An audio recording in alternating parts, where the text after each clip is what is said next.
Comencemos una nueva sección de Desayunando con. Hoy tenemos la presencia de Carmen Herrera, judoka, múltiple ganadora de muchísimos premios. Es la malagueña que más premios ha conseguido, más de 200 preseas ha ganado en la trayectoria de su carrera y además tiene la bonita marca de haber logrado la triple medalla de oro en las Olimpiadas. ¿Qué tal? Muy buenos días, Hola, Carmen. Buenos días. Gracias por aceptar nuestra invitación de desayunar. Encantada. Nada. Cuéntanos, ¿cómo desayuna Carmen Herrera habitualmente por la mañana? Muy fuerte. Muy fuerte. Un desayuno contundente. Me levanto y lo primero que hago, café con tostadas. Me gusta mucho el pan con tomate y aceite, pero bien fuerte. No salgo de mi casa sin desayunar fuerte porque lo necesito. Me acostumbré del tema deportivo a hacerlo así, hacer la primera comida del día muy contundente y sigo con el hábito. La comida va gradualmente, es decir, que a la mañana es fuerte y sueles cenar muy poquito o tienes una dieta más o menos regular dentro de todo el día o solamente el desayuno es lo fuerte y va bajando la intensidad de comida. Pues ahora, cuando ya no me dedico al deporte con tanta intensidad, suelo hacer lo que todo el mundo, 3 comidas grandes al día, solo que la cena va floja y es lo normal, pero cuando estoy en el tema de deportivo suelo hacer 5 comidas diarias y van de mayor a menor, porque dice ese refrán que dice desayunar como un rey, luego almorzar como, no me acuerdo, y cenar almorzar como un príncipe y cenar como un mendigo. Sí, tú sí. llevas esa misma metodología, ¿no? Sí, pero son hábitos, ¿no? Y tienen que adaptarse a tu actividad física y laboral. Y eso intento yo hacer, si no el sobrepeso y los problemas de salud pueden aparecer rápido. Algunos se preguntarán por qué Carmen lleva gafas en la entrevista. Sí, explica por qué lo llevas. Porque yo nací con albinismo, que es una condición genética que supone la falta de melanina en el cuerpo y eso hace que yo sea más rubia, tenga un aspecto acentuado de ojos muy claros, la piel blanca y el pelo muy claro. Pero el problema es que también me falta melanina en los ojos y eso hace que tenga una pérdida de visión importante. Y hoy por hoy yo tengo una ceguera legal del 10% y entonces una de las cosas que más me molesta es la luz intensa. Entonces, para protegerme suelo llevar gafas de sol, que aunque me quitan un poco de visión, pero al quitarme también la radiación solar intensa, me ayuda a por lo menos el resto visual que tengo, aprovecharlo bien. Leyendo una entrevista tuya he leído que quizás la mayor dificultad en tu vida ha sido ser mujer, no la discapacidad, esa pequeña discapacidad que puedes llegar a tener, sino que has encontrado más impedimento en tu carrera por ser mujer. ¿Es cierto eso? En el ámbito deportivo es cierto que, sobre todo porque yo soy una persona que no me he dedicado a deportes que no podía realizar. Siempre he oído de las cosas, yo como digo, yo elijo la batalla que quiero cursar, ¿no? Uh-huh. Y entonces pues en deportes que no sabía que por el tema de la vista no podía realizarlo, por ejemplo los deportes con pelota, pues yo nunca he pretendido hacerlo. Entonces yo siempre he tendido deportes individuales y deportes tipo atletismo, las distintas especialidades del atletismo, el judo, el karate imposible, porque el karate es un deporte de distancias, pero deportes que yo tuviera una facilidad y que la vista no fuera tan importante. Entonces, a la hora de dedicarme al deporte, hace 20 años tuve que vencer, si ya la discapacidad es un problema a la hora de dedicarte al deporte, el problema también tenía que vencerlo acerca de que como yo era mujer, sobre todo una mujer joven, una adolescente, no era muy común en aquellos tiempos, estamos hablando antes de en las fechas anteriores a los Juegos, en los años anteriores a los Juegos Olímpicos de Barcelona 92, no era muy común que las mujeres se dedicaran a la práctica deportiva, que era propia, ya no deportes propios de hombres como los deportes de combate, sino deportes como el atletismo o como otro tipo de deportes de equipo.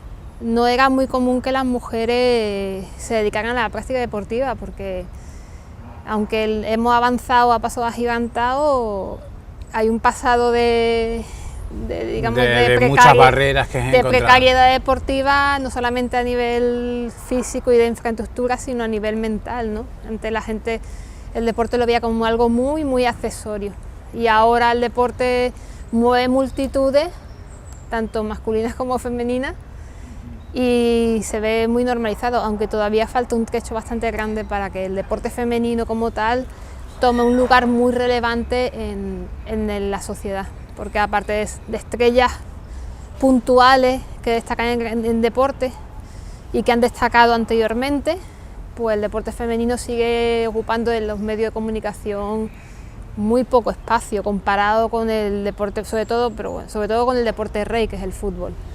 He leído que tú llegas al judo después de haber practicado distintas disciplinas. En tu casa también, ¿cómo veían el tema de que tú te dedicaras al judo? Porque en principio empezaste con el atletismo y luego cuando tuviste una mayoría de edad y la posibilidad de poder discernir y poder elegir es cuando realmente te dedicas a esta actividad a pleno. ¿Cómo fue esa transición en tu vida? Pues digamos que a mí los Juegos de Barcelona 92 me influyeron muchísimo en la percepción de la actividad física. Entonces, además yo siempre soy una chica que, aunque tenía un gran problema visual, pero he sido una persona bastante con cualidades físicas que he sentido la necesidad de desarrollarlas, ¿no? Por instinto, o sea, por vocación, porque yo lo sentía como algo natural, el hecho de salir a la calle y hacer media hora de carrera, simplemente. Entonces, el hecho de que se hicieran unos Juegos Olímpicos en España y la relevancia que aquello tuvo, pues en mi mentalidad de niña pues dejó una huella muy grande. Creo que fuimos una generación que no solamente yo, sino mucha otra gente se quedó impactada por que antes de los Juegos de Barcelona 92 el deporte español era irrelevante a nivel internacional y a nivel nacional poco importante, salvo lo que es el fútbol. Y aún así el fútbol también no era tan fuerte como lo es ahora. Entonces yo sentí esa necesidad y por mi propia, por iniciativa propia empecé a entrenarme, a correr, a ir al gimnasio, a implicarme en actividades deportivas. En aquellos tiempos se llevaba mucho el tema del aeróbic y otro tipo de prácticas de actividad física. Pero como yo me afilié a la ONCE con 16 años, la ONCE en aquellos tiempos tenía una buenísima política publicitaria, que era usar el deporte, también arrastrado por aquella sinergia de los Juegos Olímpicos y de todo lo que arrastró. La ONCE tuvo la gran idea de hacer del deporte un caballo de batalla para la integración de las personas con discapacidad visual en la sociedad. Entonces fue un gran trabajo de publicidad, porque en aquel tiempo los Juegos Paralímpicos que pasaron de ser algo como más irrelevante, y los Juegos Paralímpicos del 92, por el hecho de hacerse aquí en España y lo bien que se organizaron y la relevancia publicitaria que tuvo, dio una subida importante en popularidad y en relevancia. Entonces la ONCE en aquel tiempo potenció mucho el tema deportivo, y yo, que en aquel tiempo, como quien dice, ya venía entrenándome por mi cuenta, pues digamos que me sumé a la ola, que encontré ese caballo, me sumé como aquí a esa corriente de promoción y de intento de que mediante el deporte las discapacidades visuales se normalizaran en la sociedad. Entonces se potenciaban mucho los deportes, sobre todo que podían practicar la gente ciega, como el judo, el atletismo, y deportes como el Godball, que es propio de los deportistas ciegos.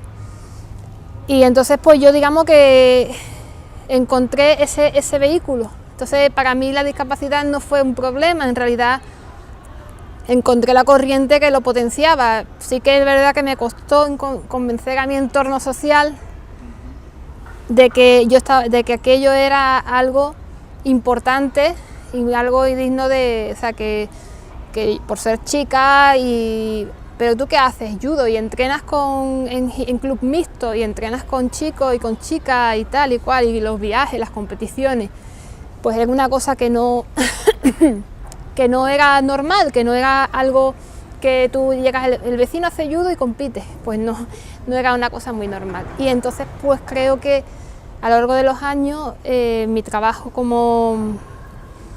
sobre todo el trabajo escondido de 10 años hasta que llegaron los Juegos de Atenas 2004, pues como que fue algo que no se veía, pero en realidad creo que se visibilizó más cuando yo conseguí mi primera medalla en los Juegos Paralímpicos de 2004. El judo, además de ser un deporte, también conlleva también una filosofía aparejada. ¿Cómo ha contribuido a ti el judo en tu vida personal? La verdad es que me ha formado el carácter. El judo es un deporte que te forma el carácter, que te moldea. Aunque dicen que solo puedes mejorar, que las personas no pueden cambiar, solo pueden mejorar un poco. Y en mi caso personal es así.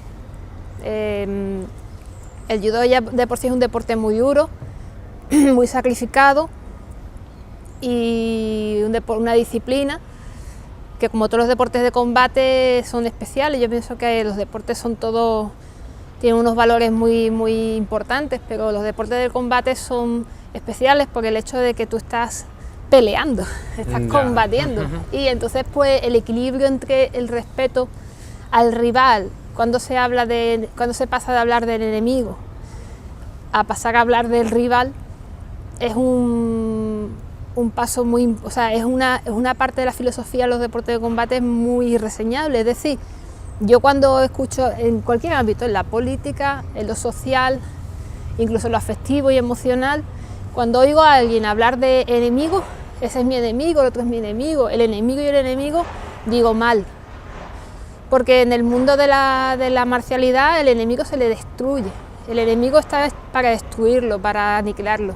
En cambio, en el ámbito deportivo, el enemigo pasa a ser rival, y el rival está para respetarlo, para luchar con juego limpio, para luchar dentro de una regla y para respetar al perdedor, ganar con humildad y perder con dignidad. Sí, siempre tú has hablado de la pequeña, delgada línea entre la victoria y la derrota. Claro. Eso también habla muy bien de ti y habla también del entorno, porque después fuera del combate, fuera de lo que sería el escenario de la lucha, hay un compañerismo que no se conoce tan así, ¿no? Sobre todo porque hay que saber ganar y hay que saber perder. Y ese compañerismo tiene que trascender a lo meramente deportivo. Creo que las mejores amistades que yo he visto en el mundo del deporte son amistades entre rivales, que es reseñable. Sí, porque hay una lucha no solamente física, sino mental, me imagino. Te pongo el ejemplo de Miriam Blasco, que fue la primera mujer que consiguió una medalla de oro en Barcelona 92. Bueno, pues ahora mismo su pareja es su máxima rival en aquellos juegos. No me acuerdo cómo se llama la chica de Inglaterra. Sí. Pues al fin yo he visto amistades grandísimas, ¿no? Entrañables entre verdaderos rivales, y eso también se ha visto en el mundo del fútbol. Pues, recientemente se le dio el premio Príncipe de Asturias a dos futbolistas que eran rivales de equipo, pero muy amigos en la vida real, en la vida fuera de las canchas y de los campos de juego. Y eso te marca. Y eso dice mucho de lo que es hablar de rivalidad, no de enemistad. ¿Algunos referentes que han marcado en ti, en tu carrera? Sí. Que han sido mentores, además sé que te dedicas también al tema de coaching, alguien que te haya ayudado tanto en lo formativo como también en lo mental.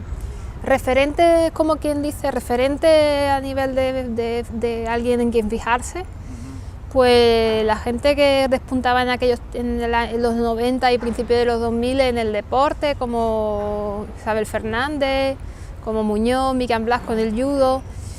Y luego pues mi maestro Paco Rodríguez, que es el único andaluz malagueño, tenemos el honor de tener un malagueño, que ha sido el único andaluz que ha podido ir que ha ido a unos Juegos Olímpicos representando al judo malagueño y al judo español. Porque todavía no hemos, aparte de yo que fui a los Juegos Paralímpicos, él fue a los Juegos Olímpicos Los Ángeles 84, y él es una persona que, sin ser coach, lo que se llama coach, él es un coach natural, sabe muy bien, ha vivido el mundo de la competición, la dureza, ha vivido lo que es la alegría del triunfo, pero también ha vivido lo que es la penuria de cuando pierdes o cuando te llevas mal con alguien, las decepciones. Entonces él creo que ha sido la persona que me ha ayudado muchísimo a tener la cabeza fría y a saber, sobre todo, esperar en los momentos de gran decepción, tener la paciencia de esperar, de perseverar, de seguir adelante, porque el final, mi objetivo verdadero era subirme al podio. Y su ejemplo, la verdad, es que ha sido bastante importante en mi vida deportiva. Ha ganado gran cantidad de premios, de medallas. ¿Alguna que te ha dado ilusión en especial, en particular, alguna que recuerdes como un premio especial para ti? Pues las medallas de los 3 Juegos Paralímpicos, a las 3 las pongo a la par. No hay una por encima de las otras. Las 3 medallas en los 3 Juegos Paralímpicos, las 3 medallas de oro, que es lo máximo a lo que un deportista puede aspirar. Y yo no solamente la conseguí una vez, sino que estuve 4 y 8 años más tarde revalidando el título de campeona paralímpica, con el consiguiente precio que pagué de sacrificio, de esfuerzo, de trabajo, de mucho perder muchos combates, ganar otros muchos y no saber la incertidumbre de si lo iba a conseguir o no. Todos estos años mantenerme en lo que es en el más alto nivel del deporte, pues esas 3 medallas solamente son 3 objetos, pero reflejan todos esos años de lucha, ¿no? Y de sacrificio. Y sí, por eso no la pongo a ninguna por debajo de la otra. Luego tengo, pues eso, infinidad de medallas y de trofeos en mi casa, pero eso solo son parte del camino hacia las 3 medallas. ¿Te imaginabas llegar a semejante logro a nivel personal y a nivel deportivo? Me lo tuve que imaginar, porque si no te imaginas lo que es un coach muy famoso, un entrenador de balonmano muy famoso como Sesco Spar, si tú no mantienes lo que se llama la visión, que es imaginarte de una forma muy potente y vivida la visión de lo que quieres, es difícil que lo consigas. Si no eres capaz de tener claro, como el agua del deshielo, lo que quieres, es muy difícil mantenerte, porque se viven tantos momentos de dificultad, y de lucha, que en los momentos bajos tienes que retrotraerte a la visión de lo que quieres y por qué lo quieres conseguir, que es imposible. O sea, que eso te ayuda mucho esa visión, ese tenerlo tan claro, te ayuda mucho a mantenerte en el camino. Mucho trabajo mental, ¿no? Supongo que sí. Y también yo tuve la idea de formarme bien en el tema del entrenamiento mental, no solamente en el propio de mi deporte. Cuéntanos la faceta que ahora estás trabajando. Ahora ya has dejado la competición pura y dura, pero te estabas trabajando con el tema de coaching. ¿En qué estás trabajando actualmente? ¿Cuáles son tus aspiraciones? La verdad es que estuve haciendo un curso de coaching deportivo estos meses pasados, muy útil, porque muchas de las cosas que yo viví en el mundo del deporte podía trasladarlas perfectamente al mundo del coaching. Y para mí ha sido un descubrimiento hacer ese tipo de formaciones. Y bueno, mi aspiración es también poder trabajar en el ámbito de mi formación, de mi formación profesional como deportista y como entrenadora. Es lo que digamos que ahora me podría apasionar e ilusionar. Y sobre todo transmitir un poco todas esas vivencias, porque estoy convencida de que al igual que los deportistas que me antecedieron en el mundo de la competición fueron para mí una inspiración, me gustaría que también yo y otros como yo fuéramos, por nuestra experiencia, motivo de inspiración para las futuras generaciones, porque realmente si no tienes no solamente una visión clara de lo que quieres, sino tienes un referente, es difícil que un joven que empieza con la adolescencia y la juventud a meterse en el mundo de la competición con la dureza que hoy implica el deporte y los niveles de excelencia que se le exigen a los deportistas, pues pueda mantener esa ilusión si no tiene esos dos factores claros, lo que es el tener claro lo que quiere y tener luego unos referentes firmes en mente, ¿no? Una frase, alguna, como coaching que eres, una frase motivacional que le podías dar a alguien que está empezando la actividad deportiva o que quiere dedicarse profesionalmente a la actividad deportiva, ¿qué le podrías decir? Pues una frase así resumida, ahora mismo a alguien que empieza, pues que primero que se tenga clarísimo lo que quiere y por qué lo quiere conseguir. Sobre todo el por qué quiere conseguir algo. Y que no es que lo deba de conseguir, sino que él quiera, el verbo querer, quiero hacer esto y voy a por ello. Y sobre todo autoconocimiento personal, porque hay un refrán que hay mucho en mi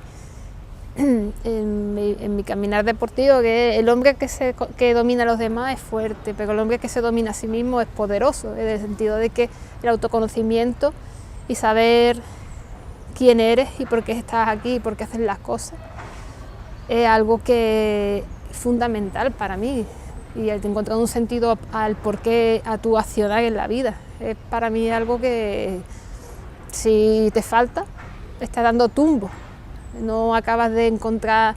Y para el tema del mundo deportivo y todos los ámbitos de la vida tienes que tener un punto de referencia y otro punto donde quieres ir, tener un sentido para todo. Muchas gracias. Al menos para mí es importante. Muchas gracias por tus palabras, Carmen, y agradecerte haber desayunado y tomar esta travesura de desayunar con nosotros. Gracias. Agradecerte la atención por haber estado aquí y continuamos con Avance Deportivo.